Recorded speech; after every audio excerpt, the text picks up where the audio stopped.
going. Okay, Ada, we're live. Oh, super.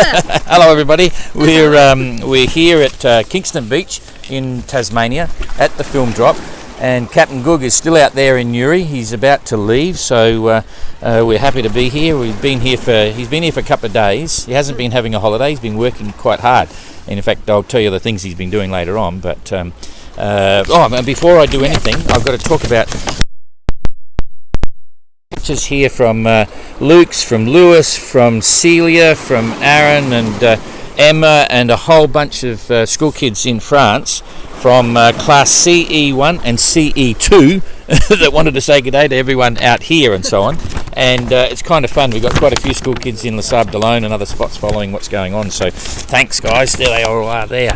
So do you want to explain that? C'est la classe de Madame Joulin, la classe de CE1, CE2 qui envoie qui souhaite bonne année à l'équipe de la GGR et puis à Michael qui s'en va. Et moi je suis très curieuse parce que je me demande ce que le petit bateau, le petit semi-rigide là montre comme panneau. J'ai vu un grand cœur, mais je ne sais pas trop de quoi il s'agit. Vous l'aurez compris, Michael Guggenberger va partir dans quelques instants, mais je donne le micro à Don pour vous en dire un petit peu plus.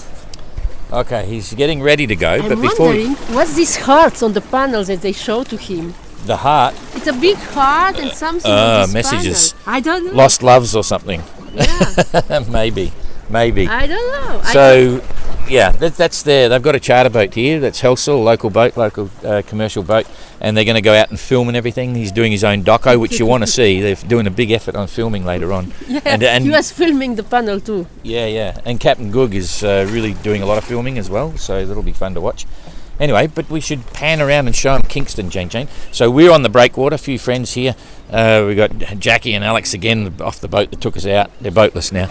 And this is the beautiful Kingston Bay, and this is the Kingston Sailing Club. They've got a national championship going on at the moment for not the NS14. It's another day boat. They've been racing every day out of here, so kind of fun. And this is our backyard. I live here for quite a while, and quite a few of the locals have been coming down. People in the houses have been following it and having a bit of fun. So a beautiful spot. And if you can see the water's crystal clear. It's all kelp and everything. It's not coral, sandy beaches and everything. You got to use the thingo to get it down. Okay, Jane said about. Anyway, trying to be technical, but and you get abalone here. You get lots of crayfish. We've had a couple of crayfish dinners, and it's cold water stuff. Tassie is an amazing tourist spot, but it's also quite important for their fishing industry. Quite big here. Anyway, so we're now just waiting for Gug to leave. It's been cloudy and foggy and stuff, but the fog's lifted and the breeze has just come in. He's taking picture of this famous panel. We need to find what's inside. Okay. Yeah. Je rigole. En fait, nous sommes là, nous attendons Michael Guggenberger qui devrait lever l'ancre, se détacher de la bouée, en fait, pour exactement d'ici quelques instants. L'équipage dans le semi-rigide qui est à côté, c'est une équipe de films, de documentaires qui est venue de Vienne, d'Autriche, pour le filmer ici et qui va le suivre aussi. Là, ils sont autour du bateau et puis ils ont loué un autre bateau plus grand derrière. Donc, ils vont le suivre aujourd'hui pour un petit peu, pour peut-être la première heure ou 1h30 après son départ d'ici. Mais moi, ce que je trouve, c'est qu'il n'a pas l'air pressé du tout de partir. Je plaisante évidemment que je plaisante. Donc il est là depuis 2 jours maintenant, il a fait des petites réparations sur le bateau. Il attendait aussi que le vent de face se calme un peu pour partir dans des conditions un peu plus calmes. Et puis je pense qu'il a été aussi très heureux de parler allemand avec l'équipe qui le suit depuis le début de la course. Don disait tout à l'heure que nous sommes ici à Kingston Beach, en Tasmanie, et c'est ce qu'il vous a montré tout à l'heure un peu tout autour. C'est très calme. C'est une ville touristique très familiale qui se trouve juste à côté d'Hobart. Et ce qu'il vous montrait tout à l'heure, c'est que l'eau est vraiment très propre, vraiment très froide aussi. Nous sommes ici en plein été, l'équivalent d'un mois de juillet chez nous en Europe. Je peux vous dire qu'il fait 15-16 degrés et que l'eau doit être à 10, je ne sais pas plus. En tout cas, il y a des gens qui se baignent. On va tester ça la prochaine fois. Okay. Now you need to describe the difference between the oysters in France and the oysters in Tasmania. They're very good. I prefer oysters in Tasmania. Because you are Australian, I prefer oysters in like. Bite into them. They're gutsy, I prefer oysters. Je préfère les huîtres à la guittière à Talmont Sentinelle. Il dit qu'il préfère les huîtres en Tasmanie. Il me demande de vous dire quelle est la différence. Il y en a une, en effet. Les huîtres ici sont une espèce de croisement entre les huîtres et les moules, je pense. Elles sont très charnues, mais pas grasses. Elles sont très différentes. Enfin bref, I still prefer the one of la guittière. Yes, but there's also pretty cool things in Tassie. You know, you can drive through the bush and you can stop and pick up blackberries and just eat them off the bushes on the side of the road. And about 30 miles from here, there's down a river. You can go there and the whole river is full of oysters and you can just pick them off the rocks and eat them. Really? Yeah. It's really cool. It's a very amazing place, Tasmania. It's a very calm and wild, even now it's the holidays and summer season, it's still very calm, very quiet. Yeah. Well, there's 250,000 people roughly, or maybe 70,000 by now, live in Tassie, but in summer everyone comes in. I can even tell you, don't live here, somewhere on the hill. No, we're at the back. Okay. Yeah. You don't no, yes, But this is a good hangout. But you here. lived in Tasmania, right? Yeah. Tassie moved here in 2000 full time, and I've still got a hangar up at the airstrip up there full of all my stuff. Oh, we saw picture of your stuff. Your Anyway. bounty boat and everything. No houses. And I need to tell you guys something. You already know. I'm sure. It's his birthday today. He's 28. Because he's maybe 29. No, still not. No, 20, I was 28, 28. go to 29, but I don't even count that. So I look at the world through the eyes of a 28-year-old. So if you are guys, if you are around, we could make a party or something because it's so quiet for a birthday. Yeah. We're just waiting for Gug to go cut the line. So we were on a mooring here. There's that red ball is a mooring. And last time we were here in 2018, there's a local guy here, really well known, sailor, photographer, boat builder, all that stuff, a guy called Ian Johnson, and he put a mooring down for us. And he's got a converted cray boat, and he's done a guidebook of all the anchorages and bays here. It's a really amazing book.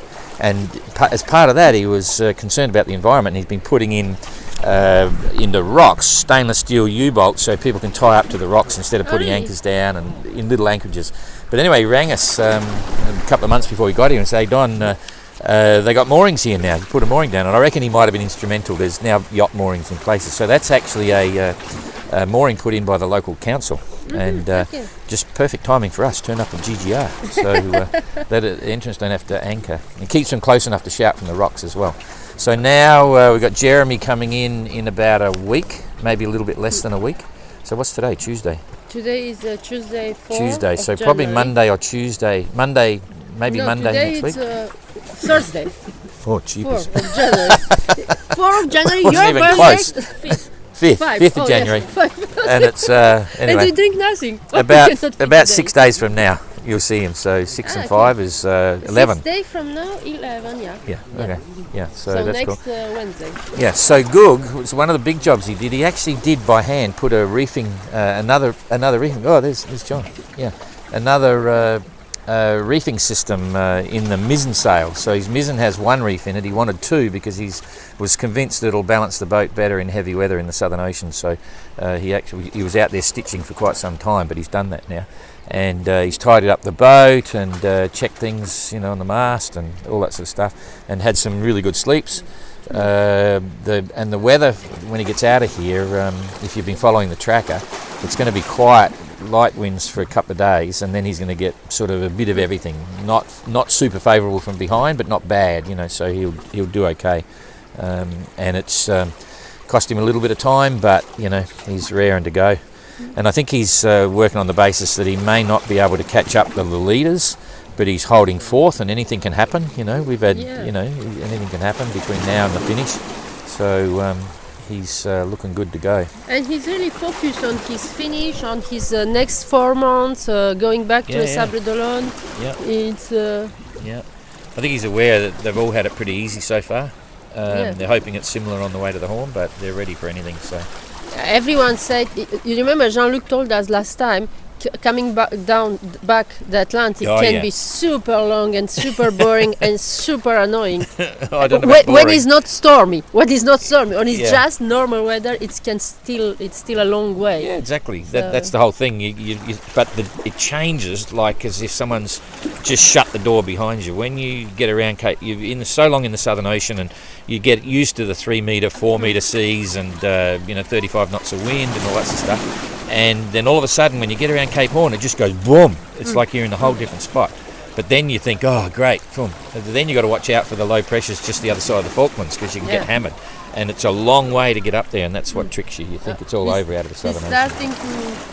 It'll start to get going soon. So the crew is almost all on board, the filming team. So So you can see he's actually got his, I think what's happening here, he's got his spinnaker pole strapped down and sticking out the front to act like a little bowsprit, because you can't fit a permanent bowsprit on the boat, because the designs, if they were never built with a bowsprit, you're not allowed to fit one.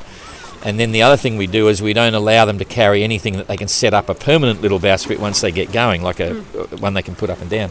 But they can use their spinnaker pole, but we don't allow telescopic spinnaker poles, because that makes a really strong short one if you compress it. But they can use their ordinary spinnaker pole, but they can't overload it because it'll break the pole. So that's the way we control that situation. But he'll have an asymmetric spinnaker on board as well, and he's got his mizzen staysails. I don't know whether he's got two, because we were just shouting off the rocks this morning, because I've just got a new boat which is a ketch rig, and he said, oh, make sure you get two staysails, make sure you get a flat one and a full one, because you can actually use a mizzen staysail, like even going forward of the beam, not just sort of downwind. He's putting his life jacket. His life jacket's on. He's ready to go now. Yes. Almost. Actually, and something funny happened, and it's been said before, and I wish I could tell people, but I discovered something that I've never seen in sailing before. Right? What? It's a trick, not for ketch rig boats, for sloops. Abelish mentioned it, right? And he said he's got a secret weapon on his boat, right? This is breaking news.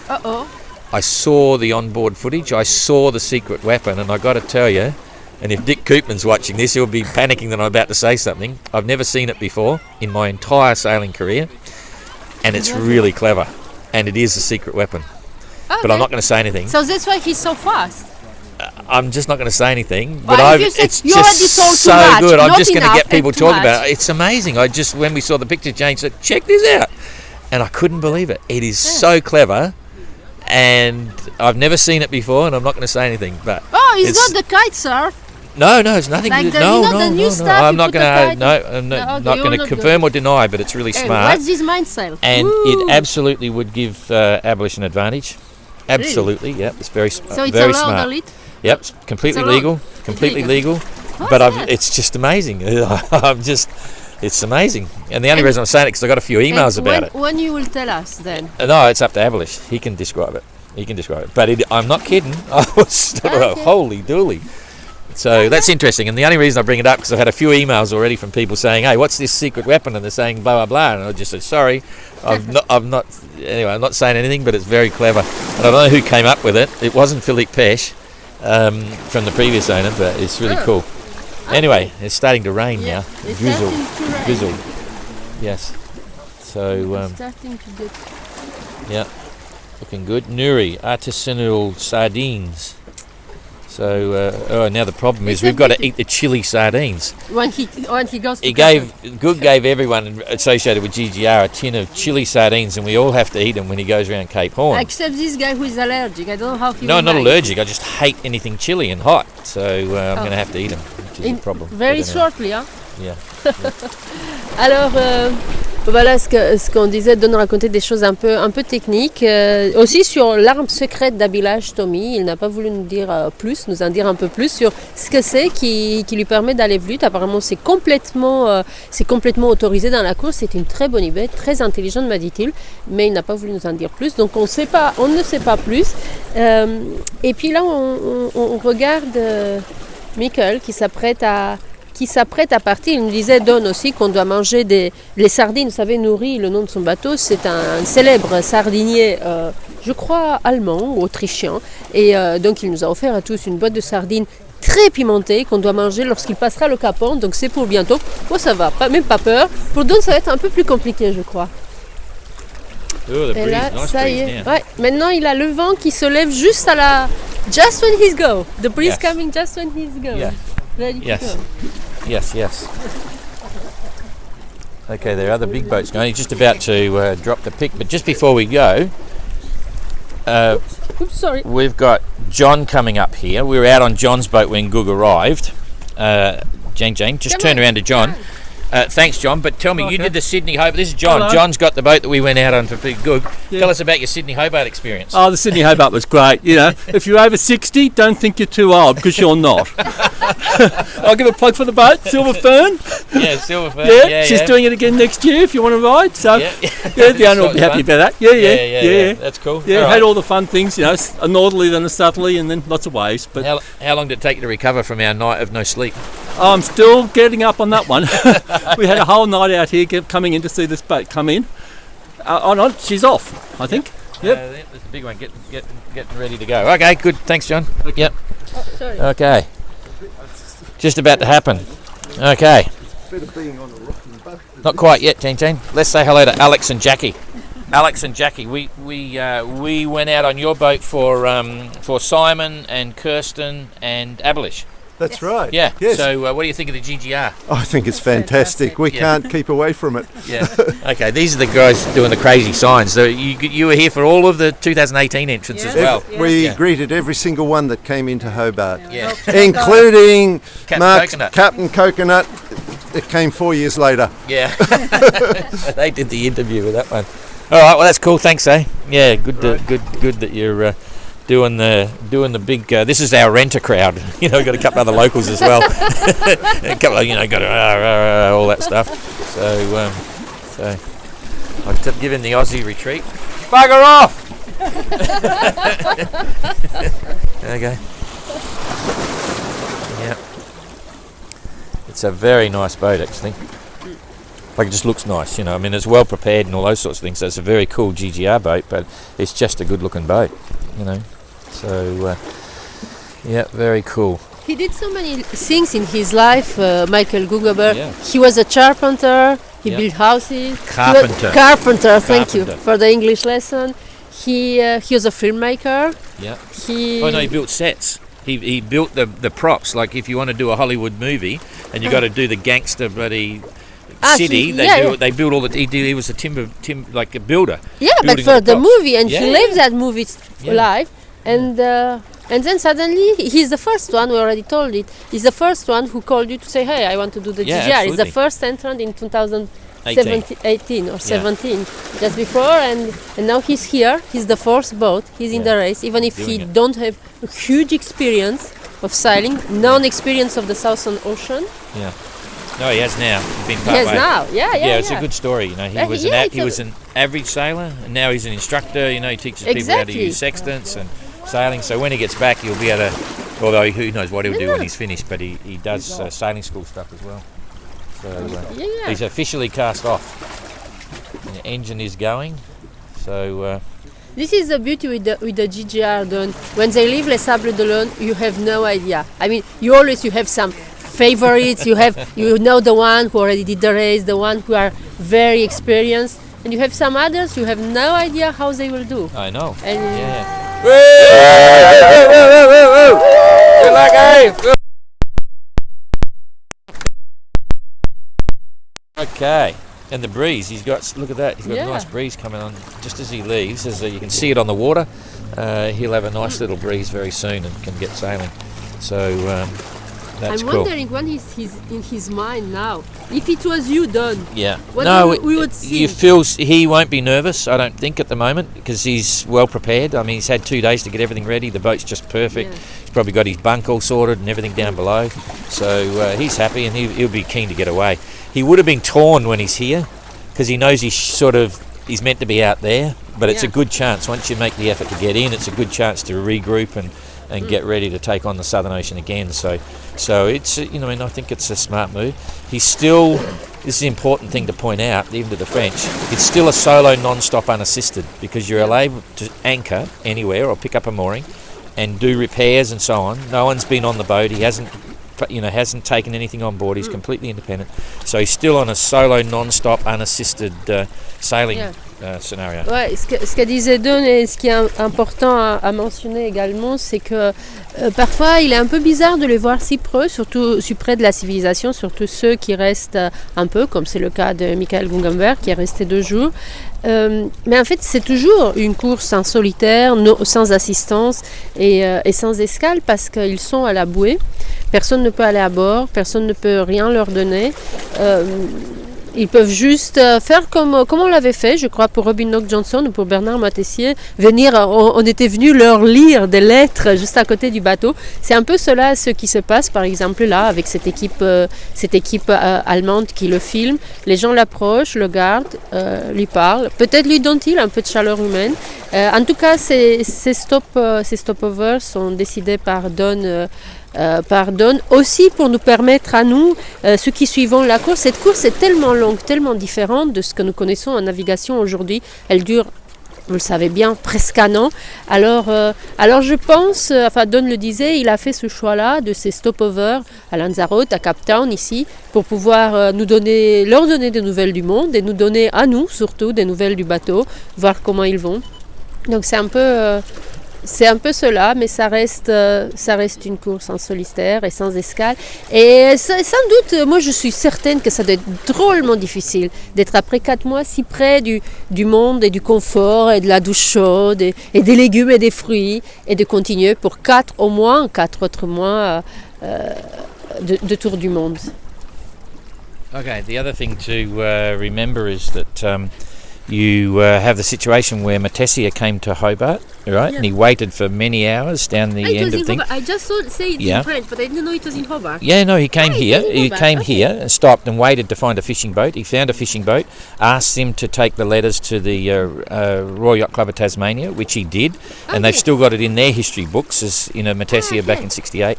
Actually came through and passed the letters on, and then they were forwarded on with the films and all that sort of stuff. So it's exactly the same as what we're doing now. En fait, il me dit, c'est une précision un peu plus, c'est qu'en fait, son idée de s'arrêter ici à Hobart en Tasmanie est venue de l'arrêt. Je devrais me retourner, mais je ne peux pas parce que j'ai des cailloux un peu partout. Hop, je vais me mettre là, ça va être plus simple à suivre. Alors, ce qu'il disait, c'est que c'est plus facile. En fait, il était là, juste à côté Bernard Matessier. Il a attendu jusqu'à ce qu'un bateau de pêche est arrivé. Et quand le bateau de pêche est arrivé, il leur a donné les lettres pour sa famille, pour les amis. Et donc ce bateau de pêche les a déposés au Yachting Race Club de Tasmanie, de Hobart en Tasmanie, qui les a toujours ici. Et donc c'est à partir de ce moment-là que Don a eu l'idée de ces drop points qui n'existaient pas dans la première course, en se disant, ben voilà, c'est l'occasion de les voir, de récupérer les lettres, les films aussi. Next stop, the Sable d'Olonne, because we've cancelled the last one. Oh, really? This is a news? It's official. Oh, I didn't know. Wait. Yeah. You didn't watch the question and answers, did you? No, I was busy with the jet lag. Oh, okay, it'll be released officially in the press release this week, but we're telling the GGR fans, that's what's going on. Okay. So we didn't get a major sponsor, so we don't need to produce all the major productions and bits and pieces straight away, and so it's their chance now to just sort of do one big long session from here to La Sable d'Olonne. Alors ouais, c'est une breaking news parce que moi je ne l'avais pas entendu. Il l'avait apparemment dit dans les questions et réponses il y a 2 jours.